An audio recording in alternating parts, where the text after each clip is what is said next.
Glass-Steagall Act of 1932 was enacted in an effort to stop deflation.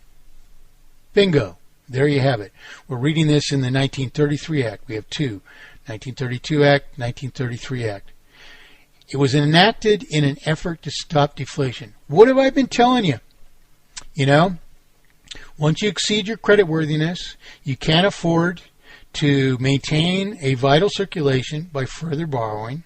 The circulation deflates then, and it deflates very quickly, and that's why all that's holding this thing together anymore is government overspending. And now they're talking like they want to balance the budget 4 decades too late. You know, you can't possibly do this. But the thing is, the consequence of the obfuscation of the circulation in the terminal stages of the finite lifespan of this terminal means of exploitation, the consequence is deflation. Okay? Can you pass an act to stop deflation? Well, no, you can't. You know, because if you honored creditworthiness and the need for collateralization, the system just naturally collapses right then. Can you pass an act that the government has to balance the budget? No, you can't. Because if you let it go this deep into the terminal stages of its finite lifespan, you need something, some kind of artificial suspension to load the vanishing circulation, this very deflation. You need something to reflate the circulation, and that's largely government overspending. It's further shenanigans by these banks now. I mean, reading things that it looks like they're actually practically publishing money into their own pockets now. You know, and that's another way of reflation. And it has a finite lifespan too. Why? Because they can't possibly consume enough things to keep us floating. And that's all there is to it. So we do need to understand this. Okay, so it goes on. It was enacted to stop deflation and expanded the Federal Reserve's ability to offer rediscounts. Love that word? Rediscounts. What discount means is to charge us interest. It really means screw you. So this really means re-screw you. Okay? It expanded the Federal Reserve's ability to offer rediscounts on more types of assets such as government bonds as well as commercial paper. The second Glass-Steagall Act of 1933 was a reaction to the collapse of a large portion of American commercial banking system in early 1933. Remember, I told you, two different things here. Banks are not banks, are not banks, are not banks. We have the central bank, which doesn't collapse, and we have the peripheral banks, which inevitably collapse when the economy collapses because it's not an economy at all. And they are stuck with this obfuscation that they borrowed these mere evidences of our debts to each other from the Federal Reserve. Okay, when we can't repay those banks, they go down. They lose all their money too. These continue paying on these things, and next thing you know, they're inoperable. Okay, and that happens very quickly because of the great sums of debt in the end, which means we don't have a lot of time here to straighten all these things out. Okay, so it introduced the separation of bank types according to their businesses, commercial and investment banking. And it founded the Federal Deposit Insurance Corporation for insuring bank deposits. Whoop-de-doo. So, you know, because all this disappears to the central bank, you know, we're going to have to recreate it some other way instead of preventing it from disappearing. It's like all that, it sounds like it's good for you, but all it's doing is perpetuating the crime. So it goes on about this, these things, and it basically tells about how they resell debts, and you know, and they're trying to prevent this. But the thing that's terminal isn't that they're reselling debts. Of course, this goes, you know, it all goes down like a house of cards when we default on the debts, but it doesn't matter if the debts were sold or not. When you are subjects of a system which can only multiply artificial indebtedness into terminal failure, you're going down. Okay? And that's why these things go down. Doesn't matter that people are trading them. It's like cards in the room, flipping them back and forth. Doesn't matter. If they're all going to catch on fire at some moment, disappear, that's it. Doesn't matter where they are, who's holding them, for what purpose. Yeah, you should be enraged that these guys are trying to make further profit betting on your collapse. You know, you should.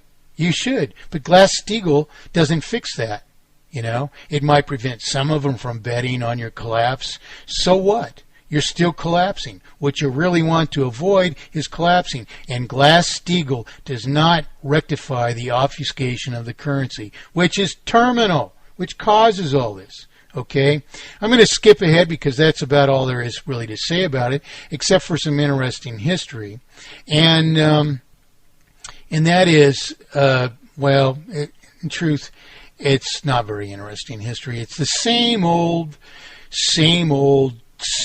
crap of all these bastards in power who are only our betrayers. We have the parties of betrayal. We have the right, we have the left, and both of them selling us down the drain. Well, this starts to blame it on the Republicans, and then you find out it's a Democrat president who signed it into, to existence. The bill that ultimately repealed the act was introduced by Senator Phil Gramm, Republican of Texas, and the House of Representatives by Jim Leach, Republican of Iowa, in 1999. The bills were passed by a Republican majority, basically following party lines by a 54 to 44 vote in the Senate and by bipartisan 343 to 86 vote in the House of Representatives. After passing both the Senate and the House, the bill was moved to a conference committee to work out the differences between the Senate and House versions. The final bill resolving the differences was passed in the Senate 90 to 8, 1 not voting, and in the House 362 to 57, 15 not voting. The legislation was signed into law by President Bill Clinton on November 12, 1999. So there you have it. A lot of people think that Bush deregulated. Well, Bush did a lot of deregulation, but evidently this wasn't one of them. What did the bankers want? Did the people insist on repeal of this act so that the bankers could get away with whatever they would? No, none of us did. The banks did this. The banks are running the show. Okay, and they got this legislation passed, and you don't have a slightest idea how this could possibly serve you. And the last thing it does, which is the only thing that would serve you, is that it would have rectified the obfuscation of the currency. That's the last thing it would do. It's preserving that because it's an instrument of the enemy preserving the means of exploitation. And that's all there is to it. Now,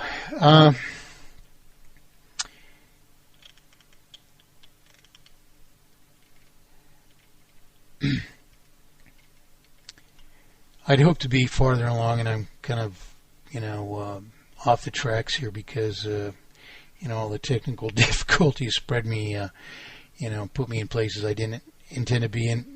Just to knock these issues out, I'm going to go ahead and go after them. Not surprisingly, Ellen Hodgson Brown writes on the heels of these programs, October 27th, 2010. She writes, "We need a new concept of money, that it's time for a new theory of money." Well, if, as I say, there's one solution, and I developed that form of money 40 years ago, it can't be a new money. So what is Ellen Hodgson Brown up to, especially since she knows that I'm advocating such a money, mathematically perfected currency? Is she setting herself up to become the accredited author 42 years after the fact? I don't know. Let's read this article.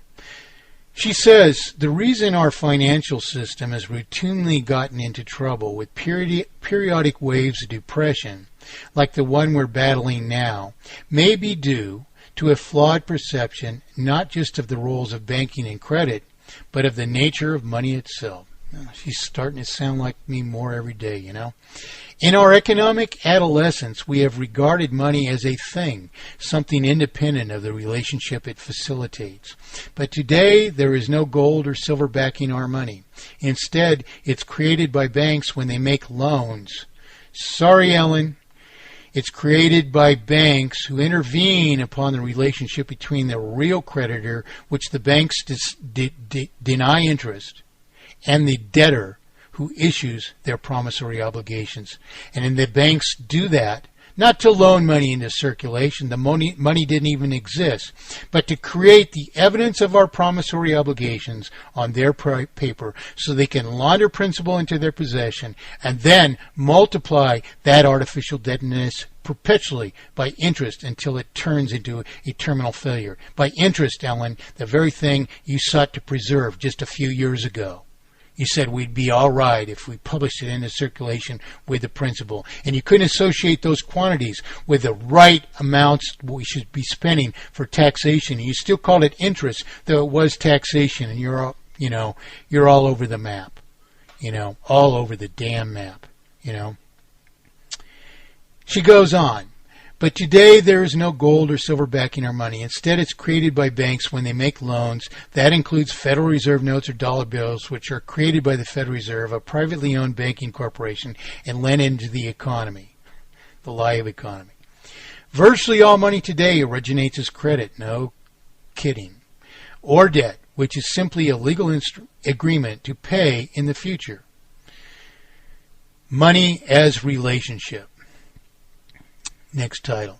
In an illuminating dissertation called Toward a General Theory of Credit and Money, in the Review of Austrian Economics, Advocates of Interest, Mustafa Moini, professor of economics at Oklahoma City University, argues that money has never actually been a commodity or thing. It has always been merely a relation, a legal agreement, a credit or debit arrangement, an acknowledgement of a debt owed, and a promise to pay. Published this in 2001, 30 years after the idea. 100,000 people a month reading it from my pages. And it introduces it as a new idea, and of all places, an Austrian economics forum. So this comes from a 2001 article, 30 years after I started advocating mathematically perfected economy and proved the present obfuscation of the currency is terminal. I have given 3 categoric faults for 40 years. I have prescribed the actual underlying process of monetization. Long ago, I prescribed the only just form of money. The only just process of monetization, and the only just life cycle, or the only actual life cycle of such a circulation. And Ellen Hodgson Brown knows this already, and yet here, just a few days ago, on the heels of these programs, she's advocating a new money. And she's developed such a thing by concrete, absolute proof even, or mere assertion. Which is it? Let's read on and see. The Credit Revolution is the next subtitle of her same article. The problem with gold coins was that they could not expand to meet the needs of trade, something I've explained for 40 years, 42 years, Did she come up with that? The revolutionary advance of medieval bankers, she's saying this is, was that they succeeded in creating a flexible money supply. Well, that isn't what they did at all, okay? And she's going to prove it in her own words here in a few sentences. One that could keep pace with a vigorously expanding mercantile trade. They did this through the use of credit, something they created by allowing overdrafts in the accounts of their depositors. Why did they do that? People deposited gold in these so-called banks, and they would give them a receipt for the gold so that they would be this storehouse and they would get paid for storing it. Well, they soon found that,